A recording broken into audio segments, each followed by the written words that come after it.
先講下2025年6月5號到7月6號呢一個月要注意啲咩？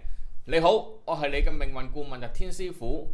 今個月呢，雖然大家會比較勞心啊，即係精神上邊會操心多啲，不過財運方面呢，就有機會有啲進帳，可以儲到啲錢。同時呢個月有一個處理人際關係好好嘅時間。如果你係單身，不妨趁住呢個時間多啲認識朋友，為自己創造啲機會嘛。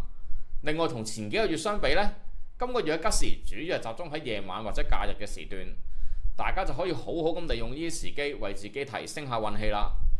至於點樣去催旺你嘅錢財、健康、工作、事業同姻緣運，就記得撳片段下邊嘅 Facebook 連結，去我個 Facebook page 度咧睇詳細內容。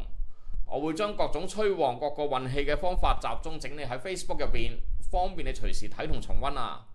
之後我每個月咧都會更新我 Facebook page，分享嗰個月要注意嘅事項同埋催運嘅方法，等你可以早啲部署，生活過得更加順利。所以記得 like 同 follow 我 page 啦。我哋 Facebook 見。